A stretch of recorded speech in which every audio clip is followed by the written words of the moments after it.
Info, news, vaovao. Info, news, vaovao. Info, news, vaovao. Ankafaliana indray ny arabanantsika rehetra mpanaraka tsy tapaka ny lecteur et la voix de Madagascar TV mada.com sy radio mada.com. Totosa somatsara tetsy amin'ny aérodrome Rivonimamy ny King of Mada izay etsika goavana no karakarain'ny rano Mada mba ho fanomezana fahafapo an'ireo olona izay mpankafy itony fifaninanana na fampisehoana ny tanjaky ny fiarakodia itony. Na afapo ny etsika hoe ny mpikarakara ary afapo ihany koa ireo mpandray anjara sy ny bijery izay tonga maro nanotrona ity etsika ity omaly alady fa 9 volana Jolay 2024 fanampanazavana izay niarahana tamin'ny karakara tao amin'ny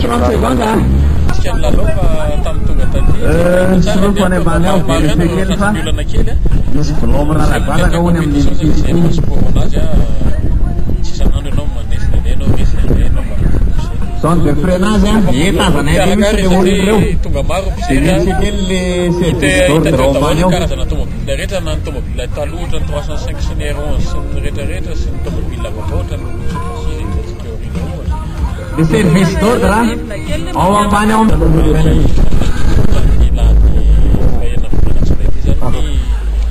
King of Mada na ny fifananana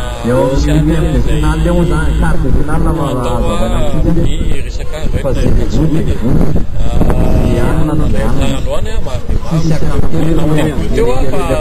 tetỳ amin'ny faraparatety no mikasika mécanique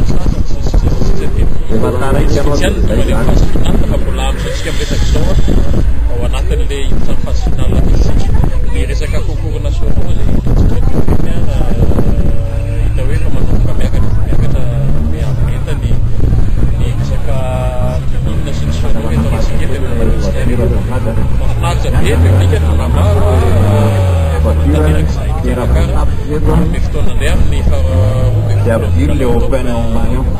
anarany titre anankitelo zany lalaovana anatiny miaraka amin'le lemisy koa avy eo dia King of Mada resaka sono dia King of Mada resaka belle voiture hitantsika teo reny ny 504 Coccinelle Clio sy ny sisa sy ny sisa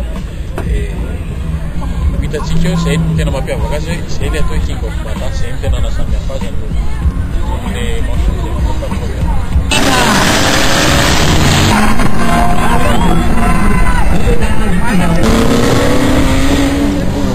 Bukan gini dia nyemil. Apa lagi yang saya lakukan? Tarik gini.